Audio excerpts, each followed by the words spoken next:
So in this video we're going to look at the interface of Final Cut Pro X. Again, it looks different to Final Cut Pro 7 and Premiere and also Lightworks. We have a viewer, just a single viewer like iMovie, in which you can see everything that's in the timeline. If I click on one of the clips in the browser and again scroll across with the arrow, I can see what's actually that's telling me what's in the compound clip. And we have another clip at the bottom here.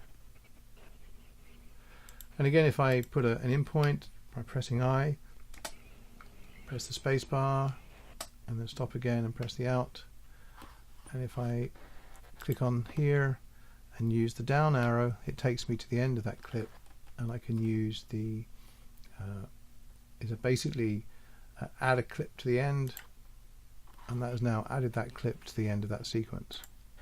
Now you notice here that I have a clip with an audio track that is extended. If I click on the clip and go right click and expand audio, I can now separately extend just the audio on either side, all pictures if I want, and reduce the size of the picture. And again, we'll go through some of these features in an actual edit that we'll do in Final Cut Pro X. Okay, so again, the interface is our viewer, a single viewer similar to iMovie, a browser where we get to see our clips, the timeline which changes as we scroll the playhead over the top. It is seen in the viewer.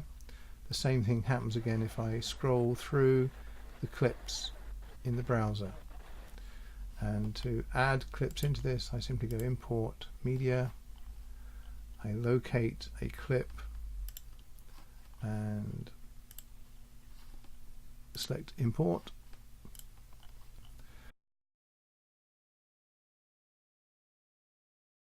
Press I and out. The down arrow,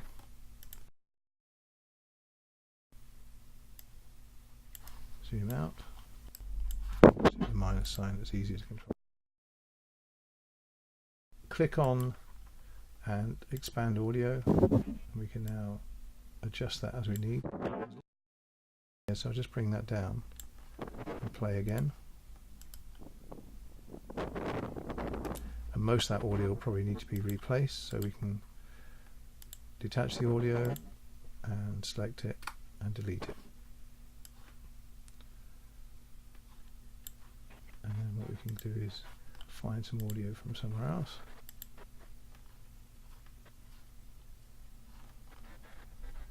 So actually that clip there, go right click, detach audio.